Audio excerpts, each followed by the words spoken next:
Daar sê, dis maar altyd dieselfde ou storie. Ketties. En ek het nou van hierdie ingekry. Nou is nog skeleton staf 1 oor van elkeen.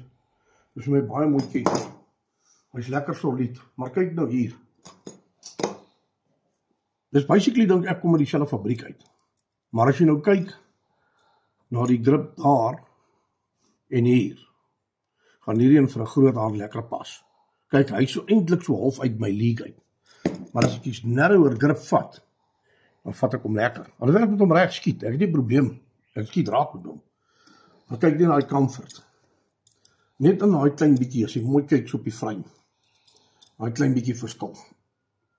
Maak tog 'n groot verskil. Met jou hand se vashou. Ek het met die ouetjie 'n paar takkies uit die boom uit geskiet dat die beesies bewe hoor.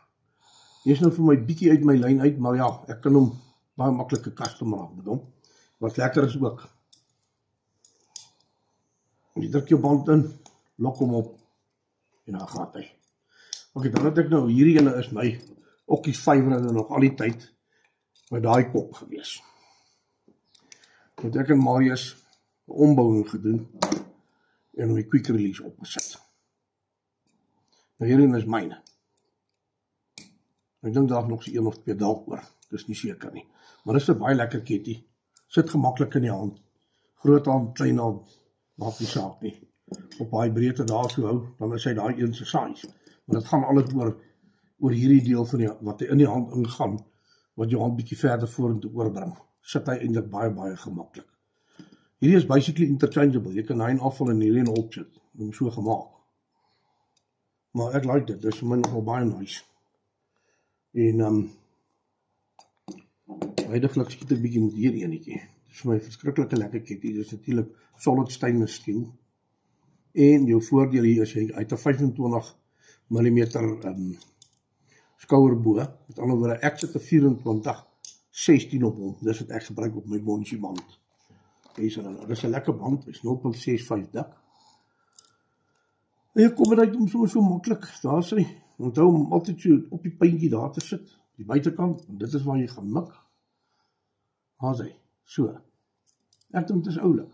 En ek het voorraad. O ja, terloops, volgende besending met 8 mm bolbeerings en keramiekballe is op pad. Dit land op ons perseel in die tweede week van Desember maand. Ek het nog baie ammo, 9 mm het ek nog baie. Seker meer as 'n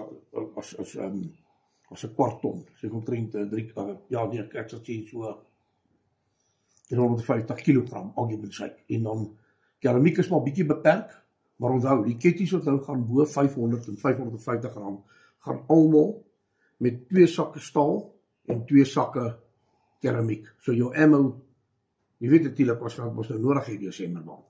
So die ammo het alles verhoog saam met die koop van elke kettie. As jy nie die geel bande wil hê nie, dan bestel jy net by my die wittes. Dan maak ek vir jou die wittes op. En bespreek jou draw length, jy gee dit vir my deur en ek gebruik hierdie velletjies. As jy mooi nader kom, jy kry 2 tipe velletjies, kom kyk, bring hy nader. Jy kry hierdie tweetjies. Hierdie is die beter een, want hy het 'n T-piece in hom. Kyk hoe maklik, ek druk hierdie tang deur hom. So met ander woorde, jy vat daai rekkie, jy trek hom maklik deur, waar die ou velletjies, weet jy, daai gat daar, dis tot waar hy gaan. Nou moet jy die sit in 'n riem, om jou rek deur te trek. So hierdie velletjie, maak dit, basically, net baie makliker. Met ander woorde, jy gaan 'n groter band, makliker hier kan insit. Hierso is 'n 20 snit. Kyk hoe so kom deur trek. Ek rol hom so op, met die vinger, vang hom nou met die tangetjie so. Kyk hoe lekker gaan hy deur. Baie maklik. As jy hom wil rondskuif, al wat jy doen is, jy trek hom, en dan skuif jy hom na die waar jy wil hê. Draai hom dwars, trek hom, en dan rol jy net daai rekkie oor. Voilà, so. Dit maak dit net makliker. Geniet 'n lekker aand. Baie dankie.